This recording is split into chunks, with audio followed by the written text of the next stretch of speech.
Hello. Hey, I'm gonna back my camera up here a little bit because it's like so zoomed in. Okay. How are you doing? I'm well. How are I am you? doing fabulous. I'm blessed.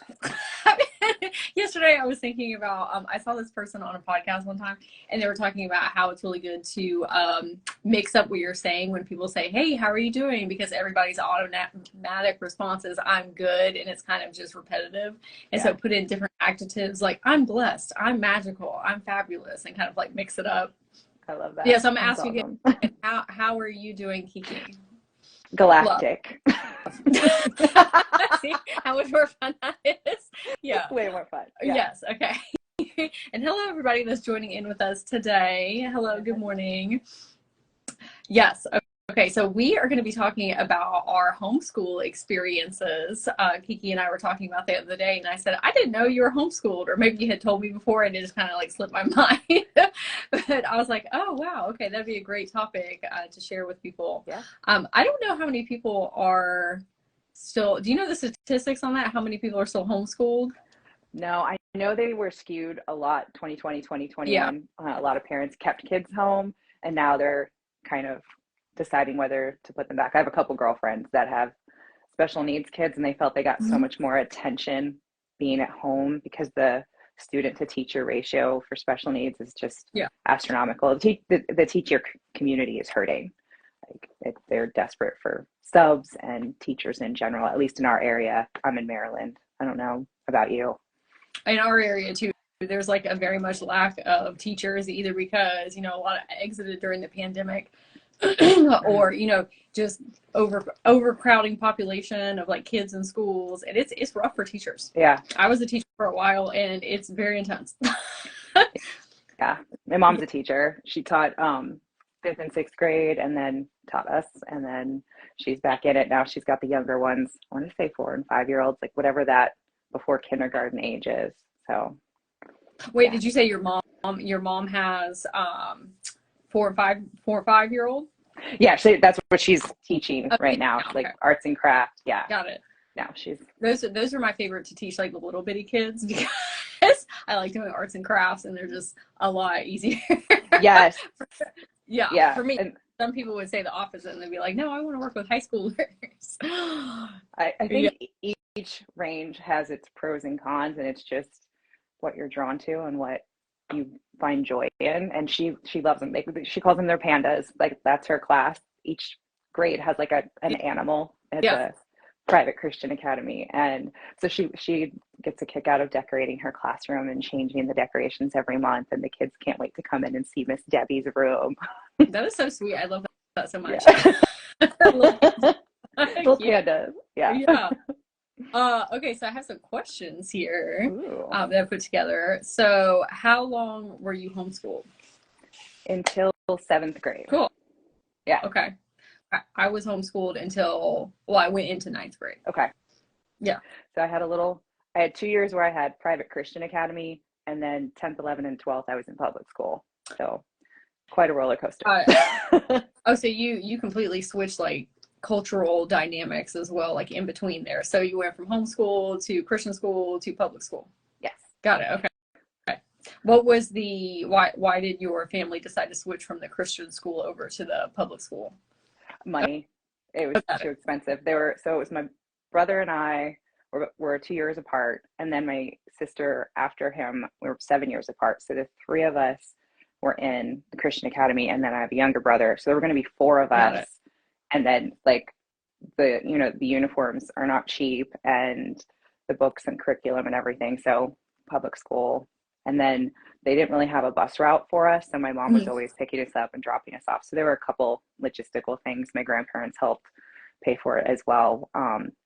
So yeah, we went from being one in a school of 250 kids, but that was K through 12, to then I jumped into 10th grade in public school, which was like 300 kids just in my grade alone. Wow, that's a huge difference. Yeah. It was a lot. Yeah. I could see how that would be for sure, for sure. Yeah. So why did your parents decide to homeschool you in the first place? My dad was a pastor, so grew up religious. They loved I think it was the Abeka curriculum. I was trying to remember what we used, and it had religious roots, religious structure. And my mom was a teacher, so she Mm. enjoyed teaching. And her best friend was also a homeschooler, and she had 6 kids. So this was before 4-H was really popular. So we would go to her house and we would have different events and things, and we learned gardening and crafting and sewing and things that weren't necessarily like math and science and Right. the bookwork. I remember we went to some old folks' homes and sang and hung out with them Fun. and brought joy to them and would chat with them. And there were just different outings, but I love how big 4-H is now and how connected they make the community. Hmm. Can you explain, like, for people that may not know what 4-H is? Like I did, because I grew up in like the country, so like I know what that is, but some other people might not. Yeah, I don't know what the 4-H's stand for, but it's a nonprofit organization developed to connect those in the homeschool community and give that socialization aspect, the extracurriculars that you would normally get if you were at school, like the extra clubs and things, and you can kind of pick and choose and connect with other kids your age. So it's not just you and your family in that little bubble, like your bubble is bigger. Oh yeah, Thomas was in 4-H. Yay. Yes. Is 4-H specifically for homeschool kids? Because I didn't know that. I don't know. I always thought it was, but maybe Oh, not. Like I said, it wasn't that big when I was homeschooled. I just know it became more popular. Like I hear a lot of my girlfriends who have their kids in it, they enroll them in that. So it might be open to anybody. that would be a really good way to connect that outer circle like you're talking about, because sometimes it can be kind of isolating when you're homeschooled if you don't know like a whole lot of other homeschool kids. So Yeah. that's a great way. So if you do homeschool your kids, that's a great way to do it. Yeah. Yes. Thomas said no. So I guess it's open to the public, or maybe it's Yeah. open to the public now. Yeah. Okay. Yeah. It grows and evolves. Yes. So what was it like for you integrating into I guess middle school or junior high? Junior high. Yeah, I know. Well, and it was so weird because it was K through 12 in one building, Mhm. and I'd drop my sister off in her class, I'd drop my brother off at his, I'd go find mine. So they would stay in their classrooms, and then I would switch. So I think it was a good middle for me. Like Mhm. if I had gone from homeschool to public school, I probably would have freaked out a lot more than I did. It was still a learning curve. You had the uniforms, you had chapel. There were still cliques. There were still people that had their friend circles that had been going to the school from K through 6th grade. So I was the new girl, I was the outsider, but I was still welcomed in. Like Mhm. I found my people. I really enjoyed math and science and reading. So I found like the nerds and the geeks, we were kind of kindred spirits. Yeah. We had that in common. So Mhm. I think I was part of Mathletes was really the first thing where I was like, oh, there are more people like me that want to talk about this stuff. Okay. Yeah. Do you feel like you were able to integrate into the schoolwork easily? Yeah. Yes. Yeah. I loved homeschooling. That Mhm. was my favorite. I knew what was expected of me. I would do it ahead of time. A lot of times start on the next week. Love to read. My brother was the opposite. He'd wait till like Friday to try to do the whole week's Okay. worth of work. And he really needed that interaction of other kids, not just his sisters or his siblings. So pros and cons, it's not for everyone, but I loved Mhm. homeschooling. But I feel like I'm the purple unicorn. Like I'm very independent and I'm self-managed. So most kids aren't like that. Like you gotta did you do your homework? Did you do your assignments? Right. My son, I have to stay on top of him about things. So Yeah. yeah. Yeah. And my nephew's 19 now, and she's like, you're an adult man, you're in college, I'm not checking on you anymore, it's on you. Yeah. You missed an assignment, you missed an assignment. What about integrating into high school? That was rough. Because you went to, that was a completely different school, is that right? Yes.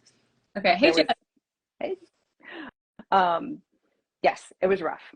It was way more rough than homeschool to private school. I remember being really overwhelmed, and that was like my first taste of true anxiety. Like the halls were packed, it was just so many people, and I didn't know the school, I didn't know the layout. My mom went there, so she was all excited I was going to her alma mater. It was close to home, so if the buses had an issue, we could bike or walk there. It was that close. But lunch was the hardest. The classes itself, they kept having to redo my schedule because in the Christian Academy, like the language, for example, we did French, we did the whole book. But in public school, they would do half the book in year 1 and half the book in year 2. So I got Mhm. skipped there. And then the math I tested out. So I was with seniors and Oh, juniors, and the same oh, thing you was were really into math. Okay. I was Yeah. I was all over the place. People were like, I think she's a freshman because we've never seen her before, but why is she in class with seniors and juniors? Right. And it probably took 2 or 3 months before they figured out a schedule that worked for me after they Mhm. ran all these tests and everything. And then the lunchroom, it was like you'd have the tables, like you've probably seen it depicted in movies and shows, and you'd go to sit down, they're like, oh, that seat's taken, and they go over there and they're like, that seat's taken. I'm like, there's a whole table like half Mhm. empty, and it just kept happening. So I was eating in the bathroom. I was just like, I can't find a place to sit. And a woman came in and she was like, what are you doing in here? And I was like, can't find a place to sit. And she's like, that's unacceptable. This is unsanitary. You're coming with me. And I was like, okay. So she walks me through the cafeteria, and there was a back Mhm. section for seniors only. And she had me sit with her and the cheerleaders and the drill team. And I became she like adopted me into their squad.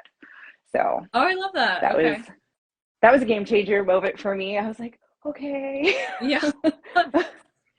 Yeah. Did you end Um, up becoming part of their team? I wanted to, but my dad Uh, didn't sign the form. yeah. But yeah, I was learning their drills, and I love music. I was able to do band, but not band camp. Those were more of my people. Mhm. Really, really loved the band camp and the band crew. Um, and then a lot changed when I started playing sports too. I think I shared with you in a note recently. I ran cross country as a Mhm. senior, and I was doing that while they had a program where you could go to school, college for half the day and earn college credits before you graduated. Mhm. So spent my mornings in high school, my afternoons in college, would train on my own and then show up for the cross country meets. And there was a pep rally, and I'm lining up, and I hear my name called over the intercom, and they had all voted me as team captain. I had no idea. Yeah, that's amazing. I was just like, I was like, I mean, going from not having a seat in the cafeteria Mhm. to captain in 2 years, I was just like, oh my I God. love that. What do Yeah. you think was a determinant factor for you to be able to traverse that a lot easier? Like, you think it was the sports, or that lady coming over and helping you kind of integrate into that group, or? I think a combination of all of it, like just allowing myself and putting myself out there and continually trying. Mhm. Um, yeah, making new friends. I didn't know what cliques were then. So I remember getting invited to a girl's birthday party, but she told me I had to stop hanging out with a few girls I was hanging out with. And I was like, you can give my invitation to somebody else. And she was like so offended. And I was like, it's not an offense, but nobody can tell me who to be friends Yeah, with. Like, I didn't understand. Like, that that's a didn't lot of even, courage to do that, or maybe not, because it's like, well, this is just. this is like, no, they're my friends. I mean, Yeah, one yeah, was a skater, one was a guy, like and I, again, didn't know these labels or these cliques or these yeah. Right. segments of people at the time, because I came from my little bubble. I remember music was another big thing that people were like, you lived under a rock, and I would just start to say, yeah, kinda. Mhm. you know um my dad loved Elvis and the Drifters, and then like gospel music, so we there was no secular music, there was no radio in the house. So yeah, love rock, love Metallica, but I would only hear it on the bus, and then I'd Mhm. ask who sang that, and they're like, you don't know who this is? No, that's why I asked. you know Yeah, do you feel like you missed out on like a lot of pop culture references? Like, like we're talking, because I sure did. Yeah, I mean, I did, but I don't know that I would call it missing Mhm. out. Like, I just don't know. Yeah. And my older sister, I would work for her over the summer to save money for college, and she would play 80s music and quiz me on who sang it. So I have this huge passion for all things 80s, and I was born in Mhm. the 80s. So she would like catch me up in certain ways, but it wasn't like, oh, I need to watch TV, or I need to listen to the radio, or I need to like do all this research to fit in. I was just like, if I'm curious, I'll ask. And if not, then I'm not meant to know it. There's only so much space in my brain, right? Yeah, I get that. I like that too. Like, no, I'm just gonna do me. Yeah.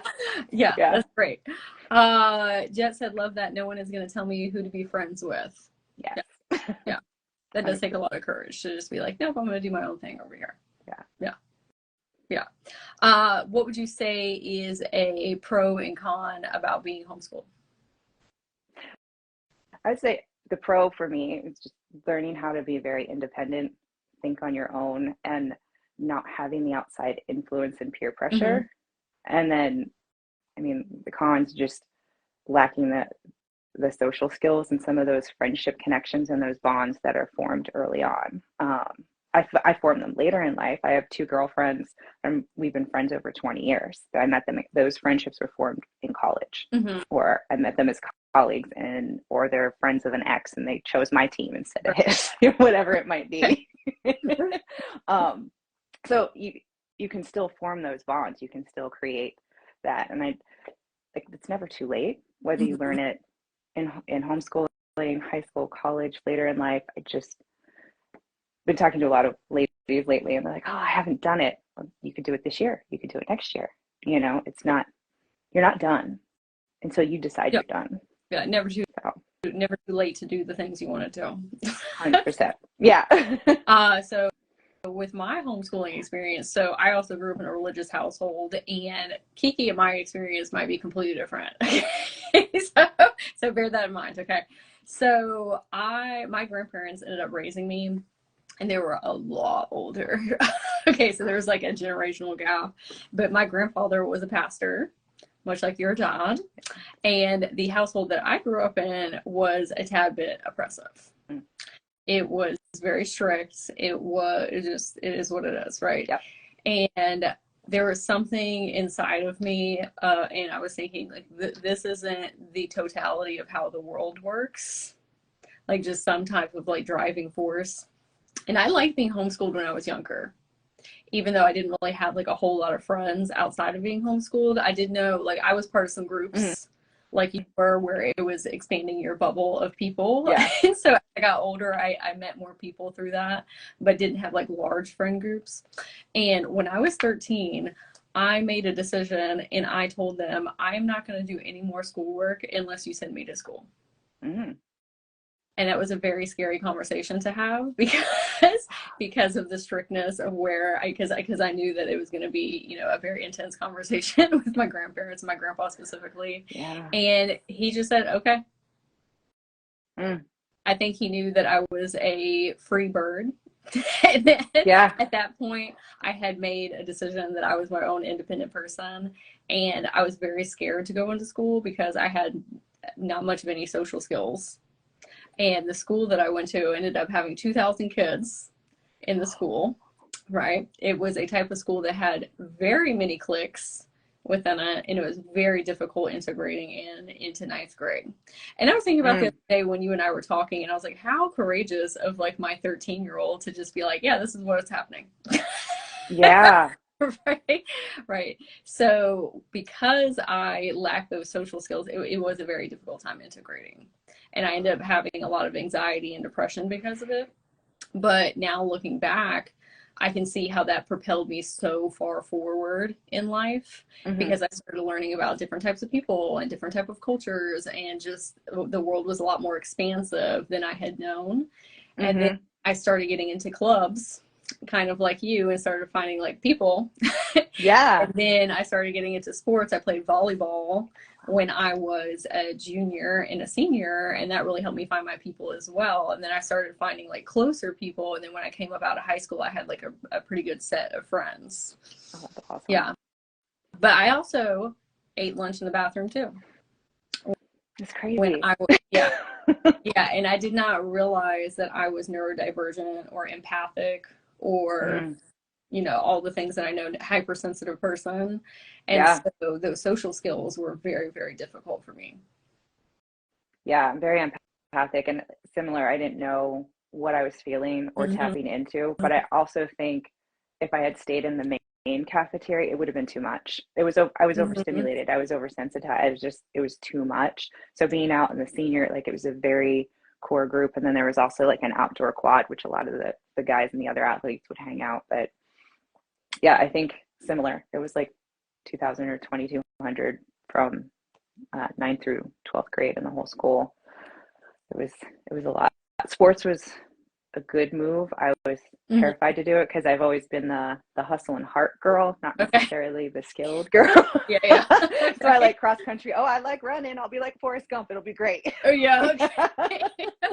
Yeah. But the Christian Academy, I was a coach. I actually coached the younger kids in soccer, and Oh, that nice. brought me a lot of joy. That was a lot of fun.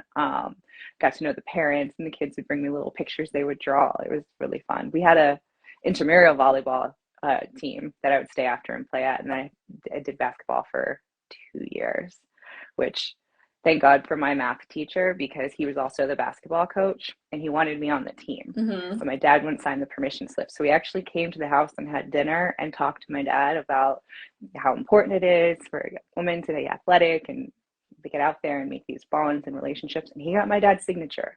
What a So blessing of that man. yes, yes, because mano y mano, my Yeah. dad, I love him dearly. There's this chauvinistic side though. Okay. And he's like I'm a personal trainer and so is my fiance, but Mark can say the same thing I do. And dad's like, oh, I'm going to do that. I've been telling you that for years, dad. Mm-hmm. But one, I'm the daughter, and two, I'm female, which it's generational.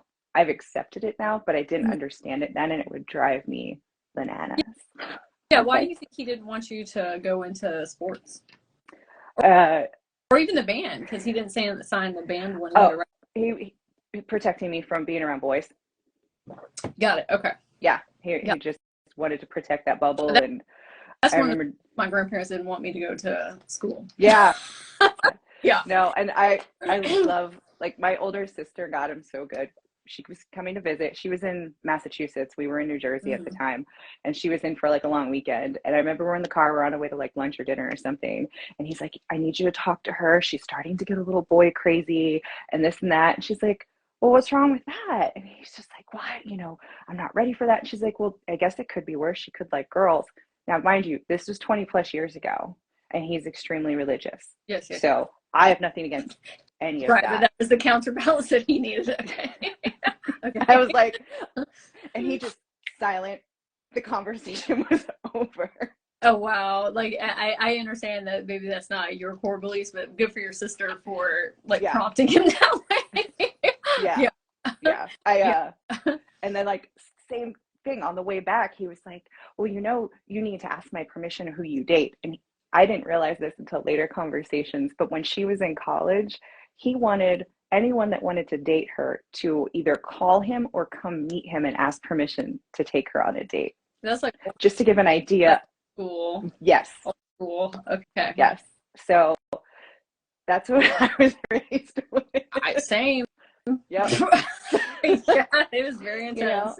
They did the best they could with what they had, and I was raised with a lot of love. My grandparents were a part of it as well. Not the the strict religious part, but just like that love and community. And my grandmother always got us outside in nature. But yeah, as soon as I was counting down the days until I was 18 because I respected their house, I respected their rules. But as soon as I no longer was under that household, I was a free woman. Did you leave at 18? Yeah. I actually went to live with my older sister when I was in college. And I remember I saved up. I was working a part-time job at a pharmacy right across the street from high school. And I'd saved up and I leased a car. And I was so excited. I was like, I am getting out of Dodge. This is like next step. I wasn't allowed to drive my car. I was paying insurance, paying for the car. My dad was driving it. And anything that he could hold over me, he would. Yeah. And I get it now more from a different angle. Like, I was leaving and they knew it, and they didn't want to let go and come to grips with that. And so anything they could do to prolong or keep me there. And then my sister was like, you can keep the car, Dad. I'm just going to get her a new one when she comes here. So it was happening one way or the other. Yeah. So I think I finally got to drive my car a month before I graduated my senior year. So, and like I said, I was respectful. I was like, I'm not fighting. I'm coasting. I'm counting down. Yep. Yeah. Love you. Bye. Yeah. Do you feel that was kind of like your break of freedom? Like it was kind of like controlling until then? Yes. And it was also something I was projecting into my relationships. Like the men I was picking were verbally abusive, emotionally unavailable, controlling. And I almost didn't leave. There Mhm. was a guy I was seeing at the time, and my dad actually broke up with him 3 times because he was Catholic and not Christian. Okay. He got a screaming match on our front lawn, and he's like, "I'm breaking up with you." I'm like, "You're not even in this relationship. You can't break Wow. up." Okay. But it was for the best. He did have my best interest at heart, and I was being cheated on, and he could see the signs, what have Yeah. you. But when I was working for my sister, we actually had a client that came in with the college application, and she's like, "You need to get out of New Jersey. You need to, spread your wings and fly. Please fill this out. I'll deliver it." And I remember I was working at the pharmacy, and my mom comes in, and she is pissed. I don't know Mhm. what happened. And it takes a lot. Like, she is a very happy-go-lucky, joyful woman. And she throws this manila envelope on the counter. She waited in line until I helped the clients. And I was like, oh, she had opened it. She had opened my mail. Got it. Okay. And she wouldn't tell me what it said. She's like, "This isn't over. We're having a conversation when you come home," and left. And that was it. And I was like, did I get in? Did I not get in? Why is she upset? Right. I had no clue. And backing up a few paces, they only knew that I had applied to Trenton State, which was the college she went to. Mhm. And it was also within biking distance of my house. So then I would have stayed home, still been able to help with the kids, all the things. Mhm. My grandparents were living with us at the time, and my grandfather helped me fill out my financial aid forms and other school applications. Oh, Grandpa was back over here on the back end helping you with things. Oh, yeah. He was like writing the Wow. check, helping me Wow. fill things out. Like, yeah. Okay. So That's I also got interesting. Was that your dad's dad? my Oh, mom's dad. oh, interesting. Okay. That's Yeah. some tea. That's a bit juicy. Yeah. Yeah, Okay. no, I would come home, I'd get in the mail, and he's like, "What are we filling out today? Where do you want to go? Let's dream big." And it was awesome. And I'd get him his popsicle, and we'd chit chat. By the time my parents came home, we were playing checkers, so they had no idea. Yeah. And college applications were like $25 and $50, not the 100 or 200 that they are Mhm. now. But I got in to George Mason, and I also got in to Penn State. Penn State, you had to live on campus as a freshman. That was like, I couldn't commute, and I was like, there's no way I can afford Mhm. that, even with the financial aid. But George Mason, I think I got half of my first semester, all of my books covered, and I could stay with my sister. So it was like a 30-minute Mhm. commute. So I was like, Yeah. yes, I'm out of here. Yeah. And he was so sneaky. He pointed this out. He saw that the deadline for in-state residents Mhm. for Trenton State. So he made sure that I mailed my application in a week after. So I missed the deadline. Wow. Grandpa coming in clutch there. I know. Yeah. So everything happens for a reason. And yeah, I had a great experience. And college was very different because I popped in for the classes I wanted. I left. I didn't Mhm. have to do all the other stuff necessarily. And I was also working full time. So that was something that I was actually the creator of. Like I Yeah. got to say what I did, whereas the other ones I felt like were dictated for me by parents. So I love that you were like, nope, this is what I want to do at 13. Like that's huge. Yeah. I don't know if it was because I was picking up on future timeline me or something, but before that, I had always just gone with whatever. Mm-hmm. Like I was just very easygoing. I was also very timid and shy and just not afraid necessarily, but because of it, like it was oppressive and strict, I was just like, okay, I'll just do whatever you say. And then just one day the switch flipped and I was like, this is what we're doing. And I remember there was this other time that I was working most of the time I was in high school. Yep. Like I got out early, and I had a full-time job after school. Okay. Yeah. And doing volleyball and things like that. And my grandfather was like, he was very controlling at that time. And he would call me and he'd be like, "Where are you?" And I'm like, "I'm at work every day." Yeah. The same time. Okay. Yeah. And I came home one day and he started an argument with me and he was like, "Oh, I'm gonna take your cell phone." Right. He was like, I'm just gonna take that because whatever. Right. Right. I wasn't even doing anything. I was just working. And I was like, okay, take it. Then you won't know where I am. And that's fine too. And I didn't get my cell phone taken. It's like this switch that flipped and I was like, no, I know that this is not the way that reality is supposed to be. And so we're going to do it different. And then from then on, I was very strong-minded. It sounds like Yes. that for you too. Like you had some type of switch Well, flip. it's interesting. When I was at home, my sister's like, I just kept my head down and I was like, okay, Dad, whatever you want, and then would leave. And that was my younger sister. I have one older, one younger. I'm in the middle.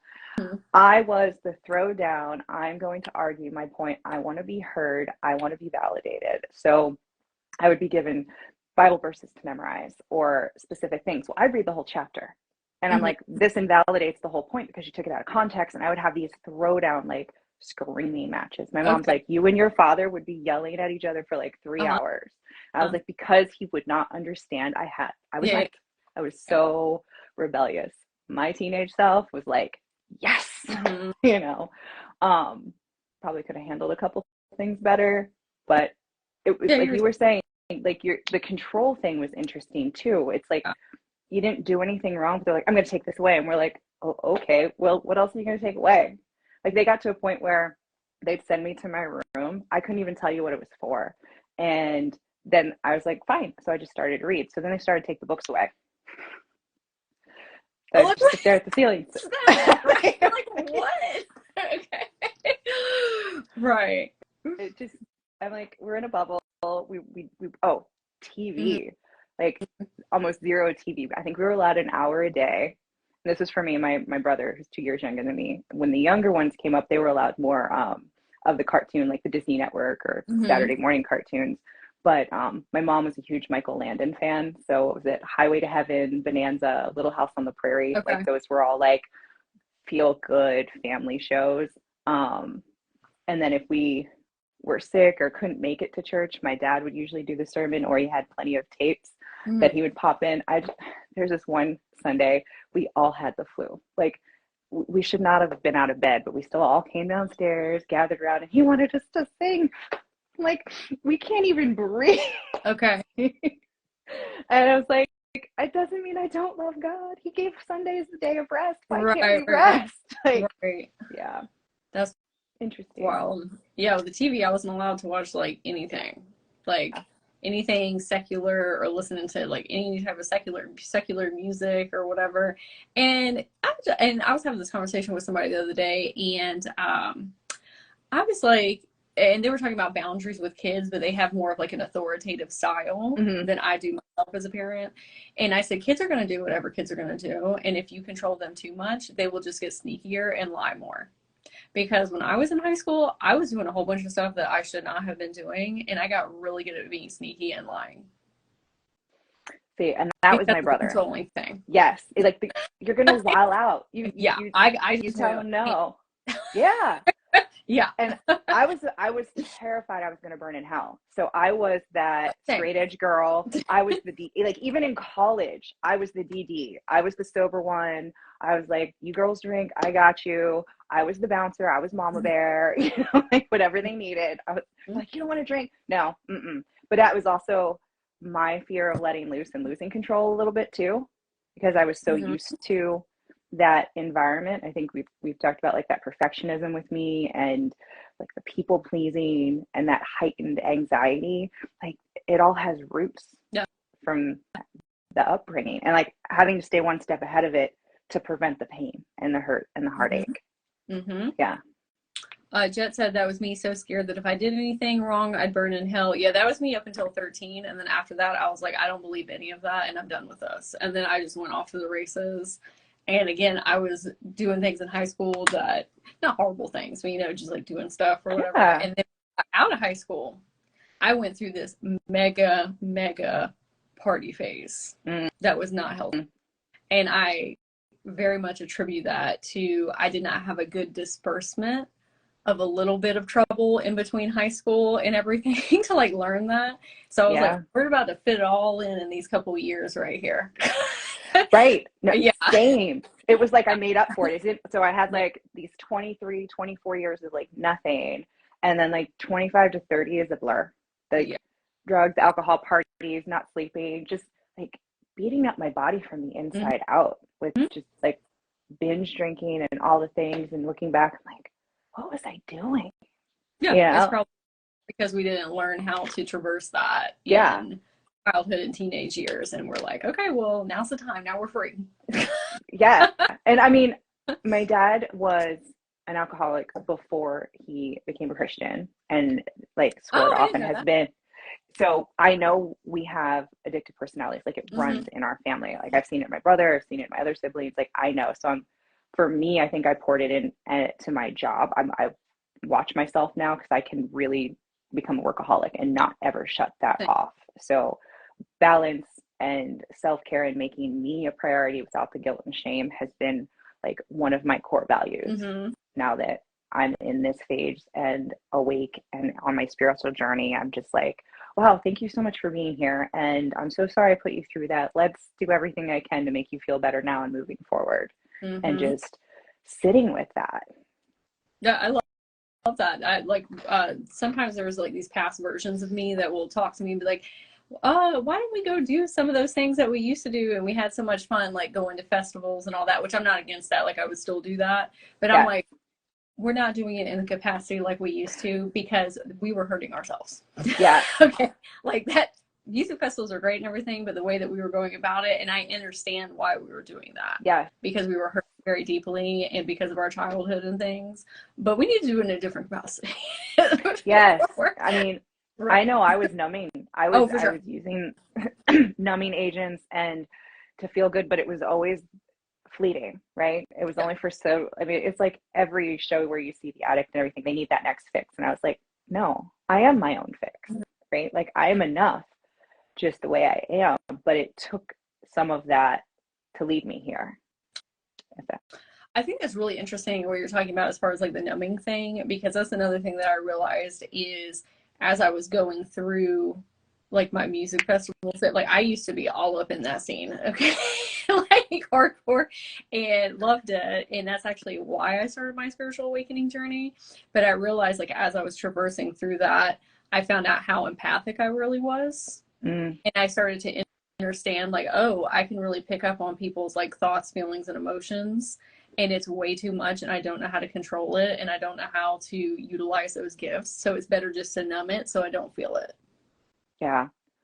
Well, my scene, I jumped into the club scene Yeah. because I love to dance and I missed it. Mm-hmm. When I was 5, I was in ballet. It was like the best year of my life. We did a routine to let me entertain you. I had the pink boa and Mm-hmm. everything. And then my teacher changed. And I remember my mom coming in and grabbing my hand, and we walked out because she was playing rock music instead of classical for our warm up. Not secular music. Mm. So then we Okay. marched next door, and she signed me up for piano lessons. Okay. And I remember throwing a fit in the parking lot. And I am not one for temper tantrums. I used to always make fun of my brother when he did it, but this was Kiki's Mm-hmm. temper tantrum because I was making friends. I loved to move and dance. And I remember they got me a little mini keyboard. It was like the little electronic one. It maybe had 2 octaves. And my dad sat there with the belt on his lap, and he's like, "You will play this. You will play this." So I started playing wrong notes on purpose, and he's like, "You can do better." So I finally played it. I love music as much as dance. I loved it. I ended up playing for 12 years. I mean, I was playing 2 and 3 hours a day. Their dream for me was to play for church and marry a pastor's son and pop out babies and run around barefoot. And I was like, that's awesome. That's not me. Yeah. Love you. Bye. Yeah. Yeah. Yeah. So that on top of leaving the state to go to a college of my choice and not theirs, there were freshman and sophomore year in college were a bit bumpy, but it was good for me to get that distance and that time to heal and to get my own feet under me and really challenge, do I believe this? And if so, Mm-hmm. why? Is it because it was programmed into me, or the repetition, or is that a limiting belief of a seed that was planted by someone else that was not Kiki? And what does Kiki really believe? And like convincing myself this was who I want to be Mm-hmm. was and it was a lot of soul searching along the way of like, I'd get too close to something, I'd numb it. I'd get too close to something. And the poor relationship choices were still happening. The Mm-hmm. emotionally unavailable men, the physically and emotionally and verbally abusive men. Like until I saw myself as worthy of more, that pattern wasn't broken. Mm-hmm. I've definitely been there myself. You get a regurgitation of the person who raised you. Yeah, which is a very fascinating topic. That's another topic. Yeah. Do you feel like well, let me ask, I have two different questions. Okay. So were your siblings like you, or were you like the rainbow sheep of like, I'm gonna buck up against everything? I was the rainbow sheep. My younger brother was, to a point. He was good in sports, but his grades weren't great. So this is the one that was homeschooled with me the most. So he got kicked off the team because of his grades, and then things deteriorated for him there. He's great with his hands, so he went the vocational route. But I mean, same thing. Like, got into the bad crowd, did the whole drug thing, and we get knocks on the door at night, and my heart was in my stomach. It was the police. Like, is he okay? What's going on? But then the younger two just kind of, they were raised more in the school system. So they were taught things that I wasn't, like child protective services and social services. So the first time my dad tried to do the same thing to them, they were like, oh, we'll call so-and-so. So it stopped with them. And the spare the rod, spoil the child started with my older brother and sister as well. So we have same dad, different moms. So there's about 14, 15 years difference, but they've always been my siblings. I see no half, they see no half. They thought it stopped with them because they were the stepchildren. They had no idea until I was in college and still I was living with my sister, because we were also taught you don't talk badly about your parents. So, I mean, we would change churches because if we got too close to the youth pastor, my parents were curious, well, what did you talk to him about? What did you share with him? And there were times at church we'd go and, if we didn't go to the altar, we'd get quizzed on the way home. Well, why didn't you? I'm like, well, I wasn't called to. I didn't feel like I had anything I needed to share. So then we'd go to the altar the next week, and we'd always go together. Like, when we were like, I was my brother's keeper. And then it was like, well, what did you confess? I'm like, well, it's between us and God. Well, no, you told the pastor. What did you tell the pastor? Like, that is so interesting. Yeah. Well, I don't know. And I can't speak for them. I don't know where it came from. I don't know what the fear was about or around, but yeah, I have this anxiety about being late for anything because we were always late to church. We were the tardy Tylers, and I don't know why, because the kids and mom were always ready. The tardy Tylers. So even in college, if I was late to class because I couldn't find a spot or I was running, I would sit outside and still take notes because I could hear the professor, but I felt it insanely rude to walk in and sit down and interrupt. And I would even go in and I would show my notes. I'm like, so sorry, you can come in. I was like, no, I can't do that. I can't do that. I hated everybody looking at me because I dealt with that on a weekly basis going into church. And this was an old school Nazarene church with the wooden pews. So, and it wasn't like you cracking their necks, right? Like looking back, like, because you hear the door. I'm late for Jesus. Exactly. And then you don't have assigned seats, but everyone has their pew. And my dad always wanted to be in the front because sometimes he'd go up and want to share or be called to pray and work with at the front. And there were 4 kids and 2 adults, so there was always a pew for us. So not only did we walk in late, we couldn't even just like slide in. No, it's like, yes, all the way to the front. And I was just like, face red, dun dun dun dun, sit down. Good time. That's so interesting. I'm very surprised your dad was like a person to be running late with the family. I couldn't explain it. He loses track of time, and he was upstairs and he's doing his meditations and his Bible study and his devotion, and he's got his note cards and things, and it was fascinating. Do you feel at all that because you grew up in like a very controlling family, that you kind of took that with you throughout life for your own personal, like being controlling with self? 100%. Yeah.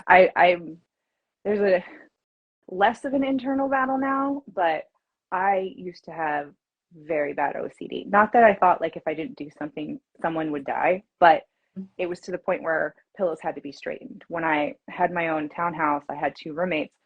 I knew if they drank my juice because I knew I wasn't memorizing it, but I knew where the level was, or if they ate my food, or if they had someone over. Like, I just have always had that spatial awareness.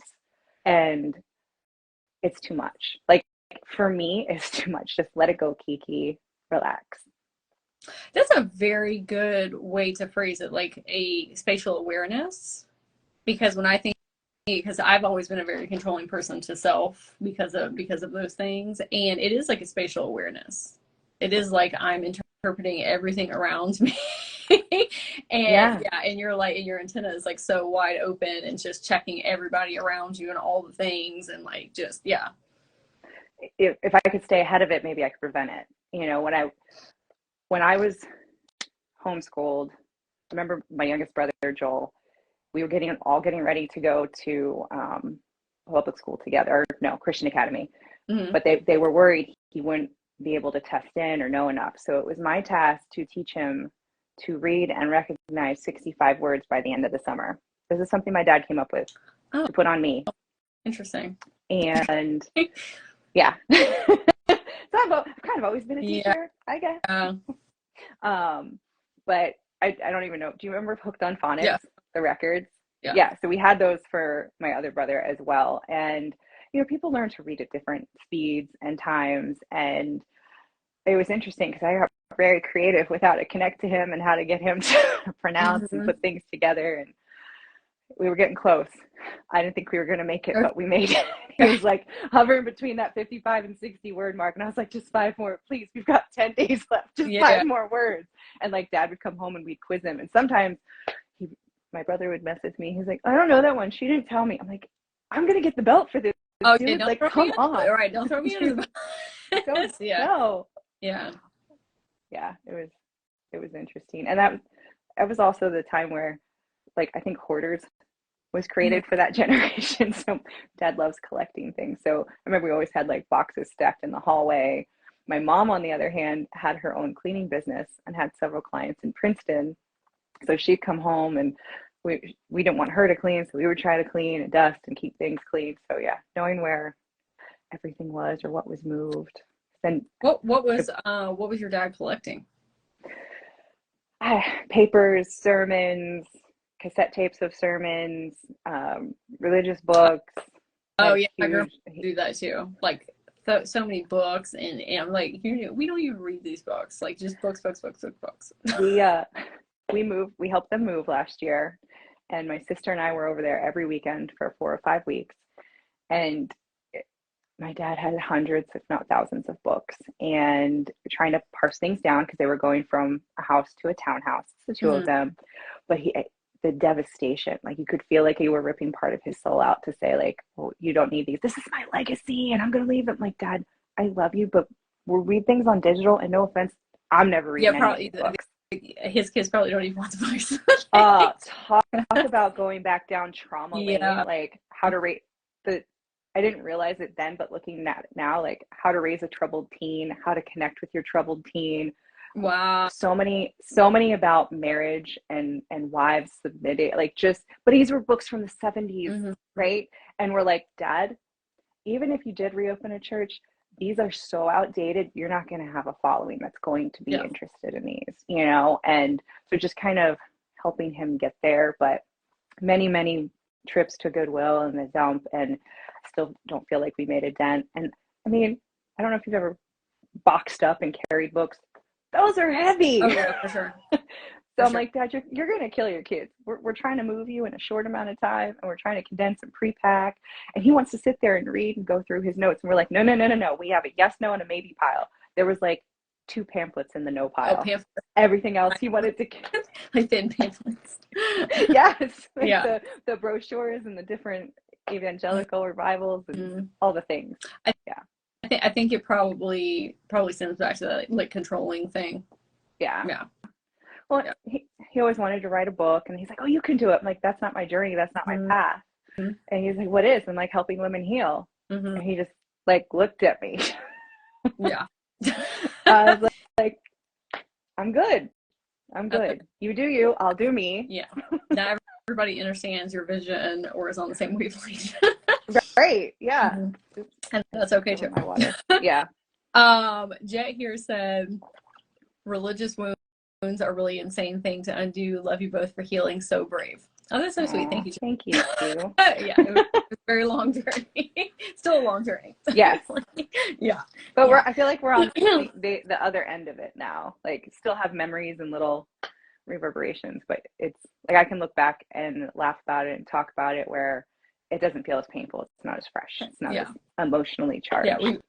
We've done a lot of digging Yeah. to be able Yeah. to be And that none way. of this is like none of this is to bash my upbringing or my parents. Like, I truly believe they did the best they could with what they had.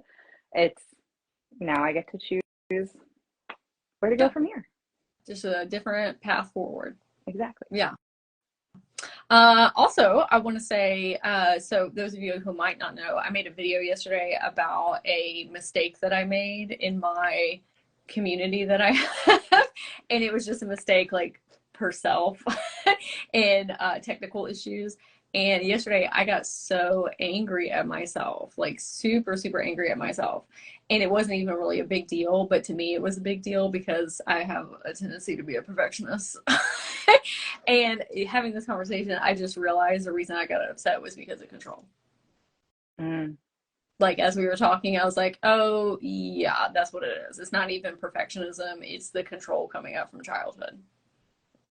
Wow. Yeah, like everything has to be perfect and it has to be, and you have to be your best and do your best and blah, blah, blah, blah, blah, right? Yeah. And consciously, I know I don't need to be because I'm human and people make mistakes and it's not a big deal. And it wasn't even a big deal anyway. Yeah. But there's something inside that was like, it was the biggest deal ever. Right. Yes.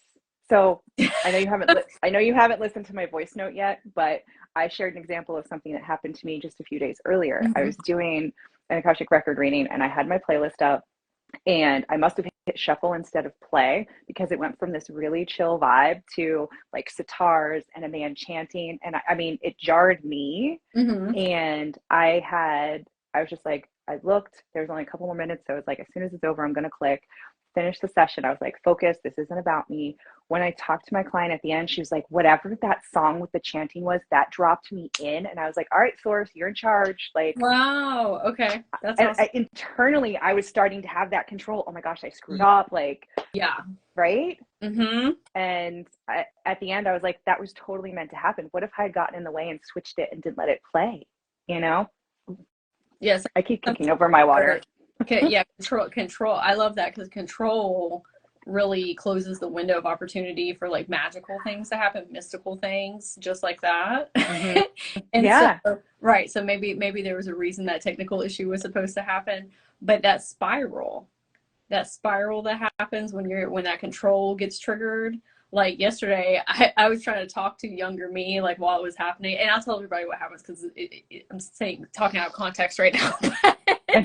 So I had 2 meditations that my group were listening to, and one of the meditations everybody couldn't hear the second one, and I didn't know until afterwards because my eyes were closed, and I was trying to combat my control by saying like, no, intuition, like you're just being wackadoo right now, you're trying to be too controlling, it's fine, they can hear it, it's fine.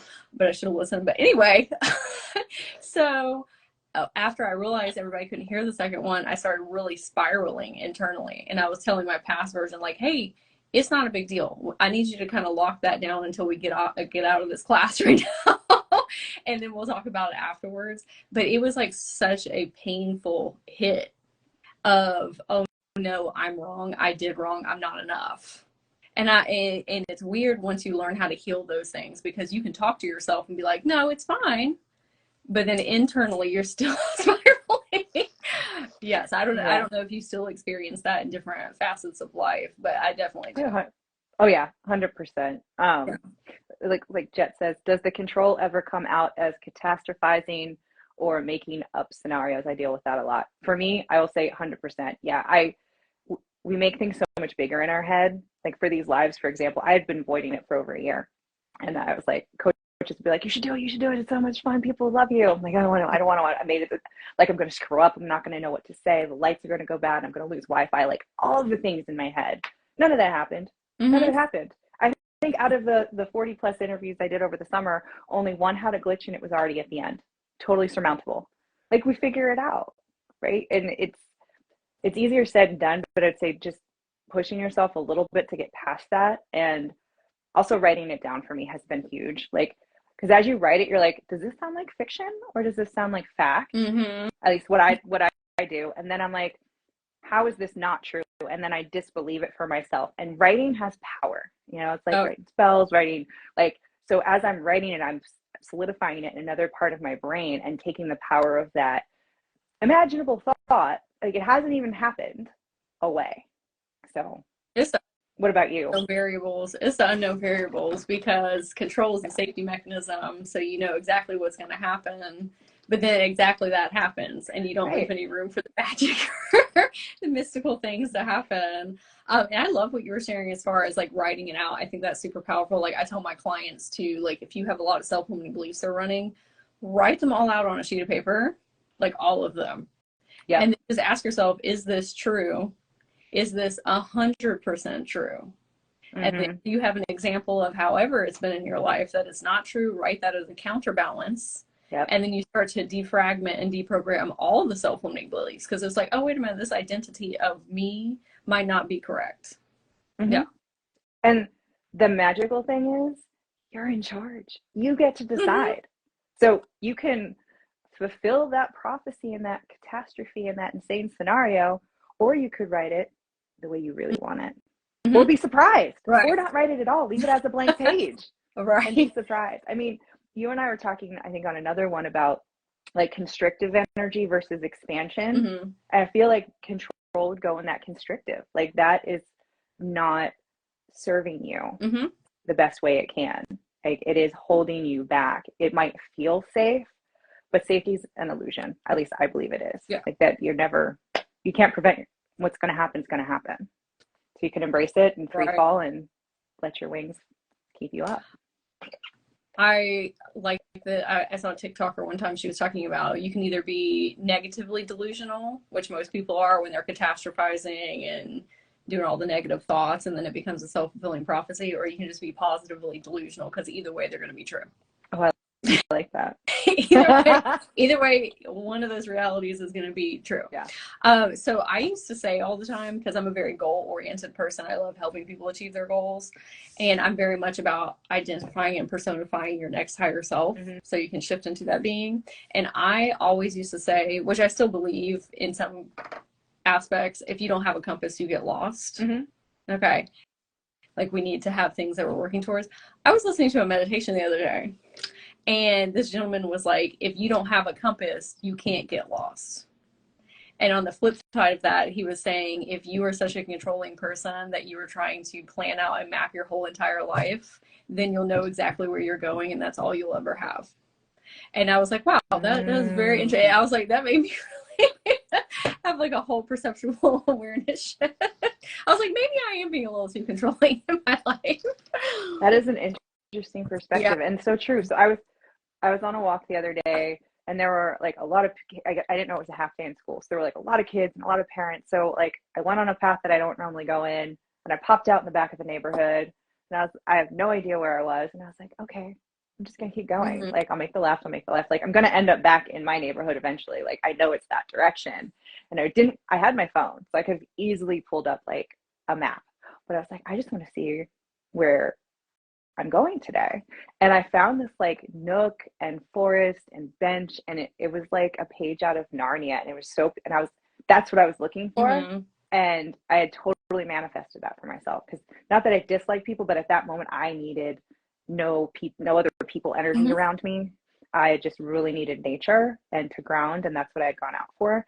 And I was like I really felt like I pictured myself, I'd gone through the wardrobe, I was waiting for Mr. Tumnus to come play the flute. Like it was so fun. And then I had my time, and I walked out, and I was like, oh, there's the road I need. And it appeared when it needed to, and I found my way back home. But if I had been so rigid and on my path, and I have to get this done in 30 minutes, I have to get back for a call, like I would have had no room for that magic. I love that. I think some of my most magical experiences is when I'm not trying to be controlling, and I'm just vibing. Yes. Just with the flow. And just allowing magic to happen. Jet said, that is how I'm combating catastrophes, but dipping into the what if magic happens. Yeah.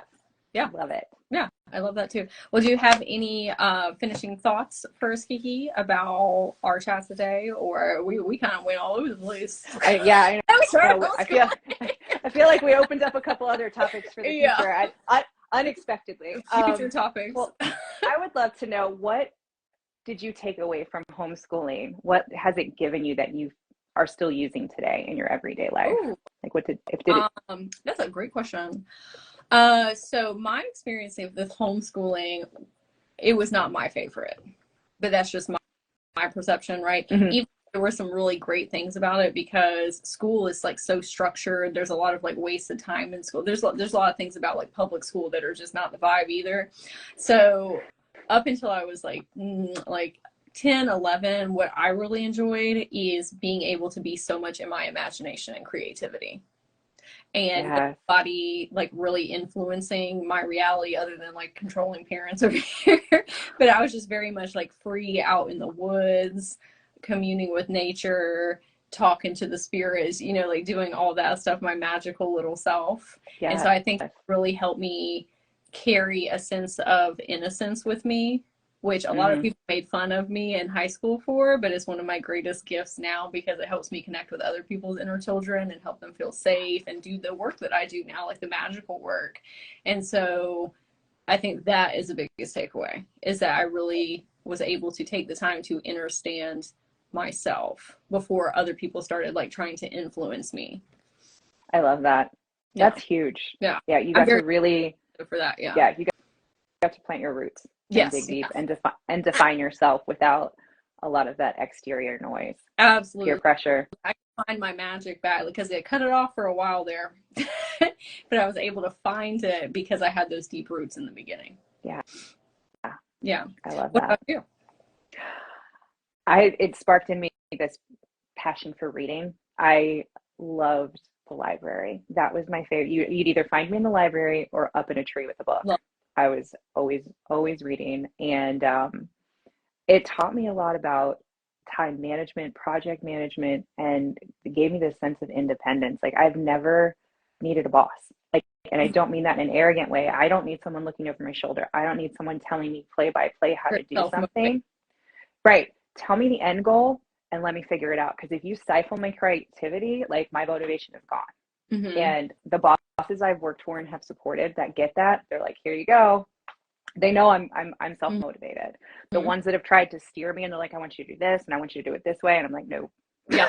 Not, like, it's so like, you just deflated my balloon. No. And that's like my creativity. And like you said, the imagination. I've always had an extremely vivid imagination. And yeah, I have no tolerance for busy work. So that was a big problem when I got into public school too. Yeah. College wasn't bad, because it was like, here's the syllabus, here's what you're going to be tested on.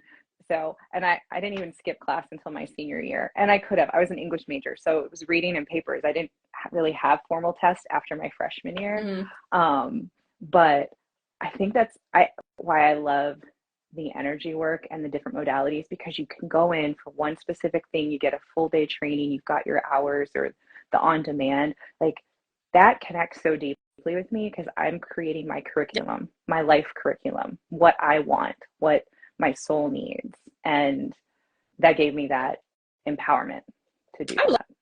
Love that life curriculum. Thanks, Source. Yes, I love that. Okay, well, where can everybody find you, Kiki? Y'all make sure and go follow Kiki on her socials.